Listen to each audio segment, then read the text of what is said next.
આપણે નારાયણભાઈ દેવરિયા સાહેબ, આજે શ્રી માતંગ પૂજક મહાસંઘ દ્વારા મુન્દ્રા મત્યાદેવ મંદિરે કયા એજન્ડાઓ ઉપરની મિટિંગનું આયોજન થયું હતું? આજે ખરેખર ખુશી અને આનંદ કે માતંગ પૂજક મહાસંઘ ટ્રસ્ટ દ્વારા પ્રથમ મિટિંગ લુણી ઉપર લુણંગદેવ ધામની અંદરમાં અને માતંગ પૂજક મહાસંઘનો જૂની જે બોડી હતી એનું વિસર્જન કરી અને નવેથી સર્જન કર્યું. અને ત્યાર પછી જ્યારે ભુજની અંદરમાં જ્યારે મોટી મિટિંગ થઈ અને ભુજની અંદરમાં માતંગ પૂજક મહાસંઘના ટ્રસ્ટ તમામે તમામ જે પોતાની જે જવાબદારી સંભાળી લીધી છે અને બધાને હોદ્દા પણ દેવામાં આવ્યા છે. અને હવે નવેસરથી માતંગ પૂજક મહાસંઘનો નવેસરથી માળખો તૈયાર થઈ રહ્યું છે. ત્યારે આજ મુન્દ્રાની અંદરમાં, મુન્દ્રા તાલુકાની અંદરમાં તમામે તમામ મુન્દ્રા તાલુકાના અધ્યક્ષ પ્રમુખશ્રી એવા મીઠુભાઈ સિંહ સાહેબની નિગરાની અંદર અને મહામંત્રી અને ખજાનચી અને તમામે તમામ કારોબારી ત્યાં હાજરી આપી. અને આજ રોજ ખરેખર ખુશી થઈ અને આનંદ થયું કે મુન્દ્રા તાલુકાએ ટોટલી જવાબદારી માતંગ પૂજક મહાસંઘનું જે માળખો તૈયાર કરવામાં અને બંધારણ અમલ કરવા માટે પૂરેપૂરી ખાતરી આપી છે અને જવાબદારી લીધી છે. તો મુન્દ્રા તાલુકાના તમામે તમામ વડીલો, ધર્મગુરુઓ, યુવા સંઘ અને કારોબારી, જો તાલુકાની જે કારોબારી છે એને કોટી કોટી વંદન છે. એટલે ભગવાન બધાને સુખી રાખે. અને આવી અમે આશા રાખીએ છીએ કે હવેનું નેક્સ્ટનું જો પ્રોગ્રામ છે એ માંડવી તાલુકાનો છે. અને માંડવી તાલુકાની અંદરમાં આવો માતંગ પૂજક મહાસંઘ ટ્રસ્ટને જવાબદારી સોંપવામાં આવશે માંડવી તાલુકાની અંદરમાં. તો અહીંયા પણ અપેક્ષા છે સારું જ પ્રોગ્રામ સારું થશે. અને આજના વડીલ અમારા તમામે તમામ જો આ વિડીયોની અંદરમાં, ફોટોની અંદરમાં તમે જોઈ શકો છો એ તમામે તમામ માતંગ પૂજક મહાસંઘના કારોબારી સમિતિના મેમ્બર છે.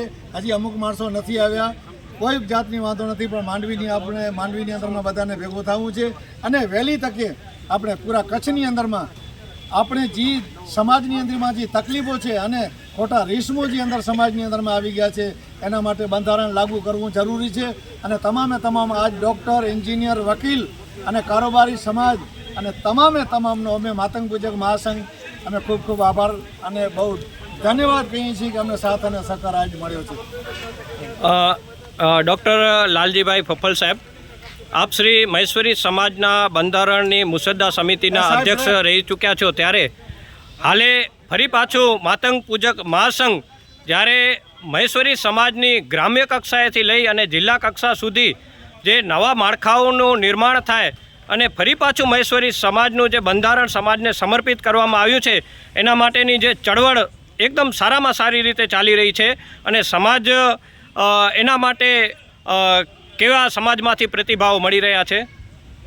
સમાજની અંદર તો જે બહુમતી વર્ગ છે એ બહુ જ હકારાત્મક પ્રતિભાવ આપી રહ્યા છે. અને છેલ્લા જે બંધારણ સાથે 7 વર્ષની પ્રક્રિયા છે એમાંથી પસાર થઈએ એટલે જે ભણેલ ગણેલ વર્ગ હોય, બુદ્ધિજીવી, સમજદાર અને સમાજને જે સભ્યતાથી ઊભું કરવા માંગે છે, સમાજની પ્રગતિ કરવા માંગે છે, બંધારણને હકારાત્મક પ્રતિભાવ આપી જ રહ્યા છે.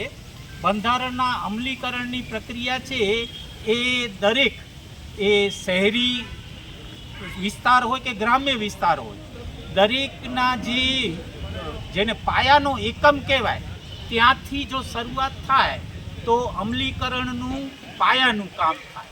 બાકી તો વાતો છે, અમે મિટિંગમાં બધું બોલીએ એ માત્ર વાતો છે, અમલીકરણ નથી. અમલીકરણ હોય એ શહેર હોય, શહેરની નગર હોય, શહેરની સોસાયટી હોય, ગામડું હોય, શેરી હોય, ઉગમણું વાસ કે આથમણું વાસ હોય, એનો દરેક નાત એ પાયાનો યુનિટ છે, પાયાનો એકમ છે. પાયાનો એકમ નક્કી કરે એટલે અમલ ચાલુ. એટલે હવેનું જે આખું પ્રક્રિયા છે એ પાયાના એકમથી શરૂ થઈને સમગ્ર જિલ્લા કક્ષાએ પહોંચવાની વાત છે. એટલે થોડું કાર્ય મુશ્કેલ જરૂર છે, પણ સમાજનો હકારાત્મક સાથ છે, સમાજ ઈચ્છે છે. અને આ સમાજે છે પરંપરાઓથી જે ચાલતો રહ્યો છે એ તો ચાલે છે, પણ આધુનિક સમયની અંદર યુવાનો પ્રગતિશીલ બને, શિક્ષણનો વ્યાપ વધારે થાય, આરોગ્યની જ્યાં કંઈ પણ તકલીફ ઊભી થાય એ કરી શકીએ. કારકિર્દી લક્ષી જે બાબતો હોય એની અંદર પણ સમાજ સહયોગ આપી શકે. અને એ ઉપરાંત છે જે સામાજિક રીતે જે કંઈ અસુવિધાઓ ઊભી થાય તો સામાજિક ફેરફારો છે એની અંદર બંધારણ માટે છે સમાજનો પ્રત્યેક વ્યક્તિનો જે વિચાર છે અને પ્રત્યેક વ્યક્તિનો સુઝાવ છે એ હકારાત્મક છે.